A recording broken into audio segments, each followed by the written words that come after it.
So, ayan, what's up mga idol? Ito, share ko lang sa inyo yung adventure namin nung Sunday. Siyempre, naboring kami, ayan, kumain, natulog, naboring, at saka lumabas. So, ayan, at pumunta na nga kami, napag-desisyon namin pumunta kami sa Lampin, at pumunta rin kami sa Laguna City para sumayaw at kumain din. O, diba, ang saya-saya. Floating garden. Garden, Bob? Yes, floating garden. Ayan, ayan. Floating garden in the Ilog Pasig.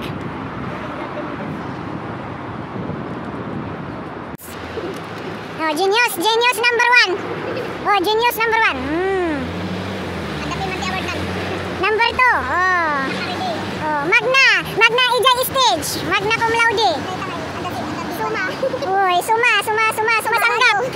Oh, akata, panadero. Panadero. Oh, may espada. Majikiro. Oh, daytoy nagapuy Japan. Oh, daytoy basta daytoy nilulong niyo. Wata! Daytoy, wata. Oh, daytoy ko. What's up, man? Oh, daytoy. Tanyo? Dami nila, hindi ko alam yung iba. Ayan, oh, ayan. Gusto niyong puntahan ito, mga ano, dito lang ito, dito sa ano? Ito, oh. Ayan, oh. Laguna City. Ito, Ilog Pasig.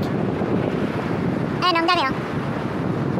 So, ayan, from Lampin, pumunta kami naglakad kami papunta sa Laguna City. Ayan, hindi po sa Pilipinas yan.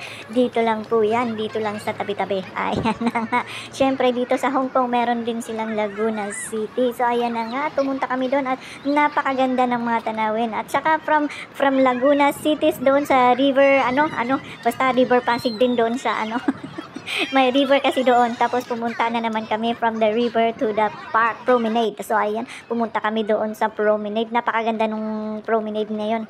At saka napakalawak. Kung gusto nyong puntahan nyo lang po yan. Mula sa gamit, pwede kayong sumakay sa MTR, Lampin MTR exit B1. So ayan, mga 13 minutes walk. Yeah. I'm not sure, depende yan po sa inyo. Siyempre, kung selfie kayo ng selfie, ay naku, abutin kayo ng mga 20 minutes siguro. So ayan.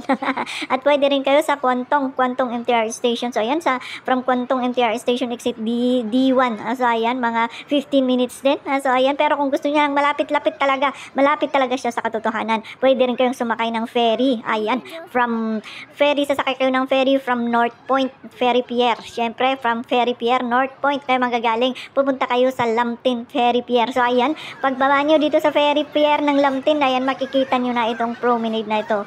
Yung basta ilagay ko dyan sa baba yung link. So ayan, yung link natin is doon sa promenade na yan. Napakaganda dyan sa promenade na yan. Napakalawak. At saka mga bata, maraming laruan din ng mga bata. At hindi lang mga bata. Siyempre, yung mga kadate dyan, pwede rin kayo dito.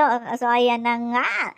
At saka puntahan nyo na bago. Maganda rin ditong manood ng sunset. Ayan, magmuni-muni. So ayan, pwede ka rin magtalon-talon, tumalon-talon dyan, magpagulong-gulong. O ayan, gusto nyong gumawa ng video, pwede rin dyan. So ayan, marami kayong video dyan.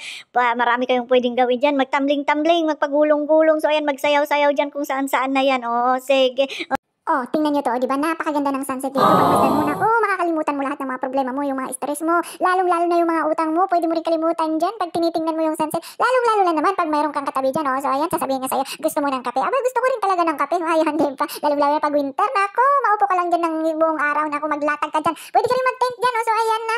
Pero pag may ka-holding hands ka, nako, the best yan. Nako.